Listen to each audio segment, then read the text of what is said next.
हमने अपनी लाइफ में कभी 4 बजे नहीं उठेंगे तो पूरा दिन डिस्टर्ब रहेगा। आप जिस समय कंफर्टेबल है उस समय उठिए, लेकिन हाँ एक बात जरूर याद रखिएगा, जितना जल्दी उठेंगे उतना ज्यादा आपके पास वर्क टाइम ज्यादा रहेगा। आप देर से सो के उठेंगे तो आप एक अच्छा सा वर्किंग टाइम को गंवा चुके रहेंगे। तो एटलीस्ट कोशिश कीजिए कि भाई बहुत से बहुत तो 6-7 के बीच में उठ ही जाइए। और पहले उठते हैं तो ये अच्छी बात है, लेकिन ऐसा नहीं है कि जो पहले नहीं उठते हैं उनके लिए बहुत गलत बात।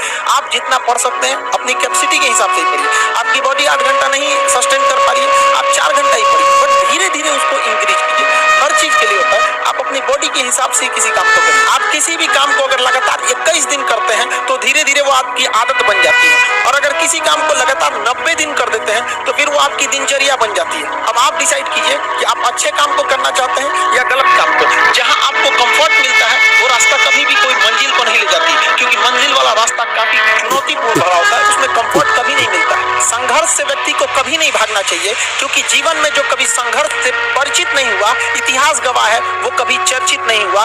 और जिंदगी हो या व्हाट्सएप, लोग हमेशा स्टेटस ही देखते हैं। जीवन में संघर्ष का आना बहुत जरूरी है, क्योंकि फूलों की हिफाजत कांटे ही करते हैं, माली तो बहुत बाद में आता है। और रिकॉर्ड वो तोड़ते हैं जिनके रगों में खून नहीं बल्कि लक्ष्य पाने के लिए जुनून दौड़ता हो। याद रखिएगा, जिस समय आपका किस्मत साथ न दे, समझ जाइएगा कि आपकी मेहनत आपका साथ देगी। किस्मत एक लिफ्ट की तरह होती है, कभी भी धोखा दे सकती है, लेकिन जो मेहनत होती है वो सीढ़ियों की तरह होती है। चढ़ने में तो थकान देगी, लेकिन कभी आपका साथ नहीं छोड़ेगी, आपको अपने मंजिल तक पहुंचाएगी। और बुलंदी पे चढ़ने के बाद आपको घमंड नहीं बल्कि एक सुकून मिलेगा कि मेहनत जरूर की है, लेकिन अपनी मंजिल तक जरूर पहुंचे। स्टूडेंट लाइफ की सबसे बड़ी खराबी किसी चीज को कल पे टाल देना। आज टीचर्स ने पढ़ाया, कल रिवाइज करेंगे, आज लिखे कल इसको सॉल्व करेंगे। कल पे कोई नहीं टालना चाहिए। जिसने ये कल किया या हमको ये करना चाहिए, उनको तो असफलता फिक्स है, उसने असफलता की दहलीज पे पैर रख दिया। जिसने किया कल, दिन गया कल।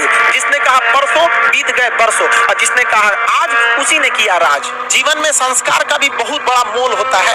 आप अपने विचारों से स्वतंत्र रहिए, लेकिन संस्कारों से बंधे रहिए। कभी भी अहंकार मत रखिए, क्योंकि आप कितनी भी बुलंदी पर क्यों न चले जाएं, लेकिन याद रखिएगा आसमान में बैठने की जगह नहीं होती है। जो भी बुलंदी पे जाएगा उसको एक ना एक दिन, आज नहीं तो कल, उसको वापस इस धरती पर आना है। इसलिए बुलंदी को देखकर बहुत जल्दी घमंड में नहीं आना चाहिए। और हमेशा याद रखिए, बड़े बुजुर्गों से मिलकर बैठना चाहिए, उनसे बातें करना चाहिए। बड़े नायाब होते हैं ये लोग, कुछ लम्हों में जिंदगी के तजुर्बे बता देते हैं। याद रखिएगा, समय, सम्मान और विश्वास, ये 3 ऐसी चीजें होती हैं जो एक बार अगर हाथ से चली गई तो फिर दोबारा लौट के कभी नहीं आती। जीवन में सबके प्रति दया का भाव रखना चाहिए। और सबसे बेशरम चीज अगर कोई इस दुनिया में है तो वो गरीबी है।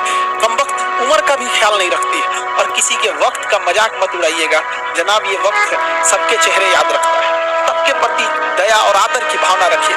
कभी जानवर मिले तो उनके लिए भी 2 रोटी निकाल लीजिएगा, क्योंकि जनाब इन्हें नहीं पता है कि खाने के लिए पैसे देने पड़ते हैं। हम सब टीचर्स डे मनाते हैं, मदर डे, फादर डे, कई सारे डे को मनाते हैं। काश एक रोटी डे होता कि कम से कम उस दिन तो देश के गरीबों को भरपेट खाना मिल सकता था। ये जिंदगी है, इसे सीखना बड़ा मुश्किल होता है, क्योंकि जब तक ये समझ में आती है ये आधी खत्म हो चुकी रहती है। इस जिंदगी में आप चाहेंगे कुछ, मिलेगा कुछ, बनना कुछ और रहे। बहुत ही ज्यादा अनसर्टेनिटी होती है इस जिंदगी में। हर कदम पर हमें कुछ ठोकरें लगती हैं और हमें कुछ ना कुछ सीखने को मिलता है। अगर बात करेंगे इस साल की, तो टीचर ऑफ द ईयर, इस बार टीचर ऑफ द ईयर कहेंगे तो कोविड-19 को कहेंगे, क्योंकि इसने बहुत अच्छों को सिखा दिया कि वो क्या थे।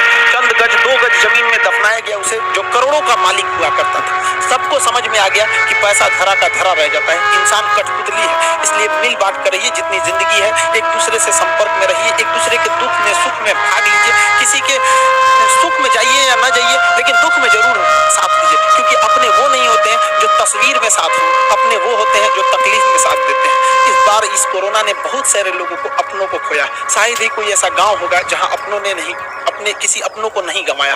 तो उन सबकी आत्मा को भगवान शांति दे, उनके परिवार के लोगों को यह हिम्मत दे कि वो इस दुख की घड़ी को निपट सके, इससे जल्दी से बाहर आ सके। और जितने लोग हैं जो अभी कोरोना भी पूरी तरह से खत्म नहीं हुआ, वैक्सीनेशन को बहुत तेजी से करें ताकि ये जनजीवन पूरी तरह से अपनी पटरी पर आ पाए। लेकिन बहुत सारे लोगों का कहना है कि कोरोना ने उनका बिजनेस बर्बाद कर दिया, उनका आय का साधन बर्बाद कर दिया, परिवार उजाड़ दिया। हम इस बात को मानते हैं, लेकिन याद रखिएगा, जिसके पास उठने के लिए कुछ नहीं होता है उसे हराना असंभव होता है। अब याद रखिए, अब आपको जिन्होंने बहुत ज्यादा संघर्ष देखा उन्हें हराना मुश्किल होता है, क्योंकि झूला अगर बहुत पीछे जाता है तो याद रखिएगा बहुत आगे का भी सफर करता है। इसलिए जिंदगी से, संघर्ष से सीखना जाना चाहिए, भागना नहीं चाहिए। आप सब देश के किसी भी कोने में रहे, हमेशा एक दूसरे का साथ दें, अपने गुरु का हाथ पकड़ के चले। जीवन में किसी के पैर पकड़ने की जरूरत नहीं पड़ेगी। देश के सारे सभी स्टूडेंट्स को मेरे दिल से ढेर सारी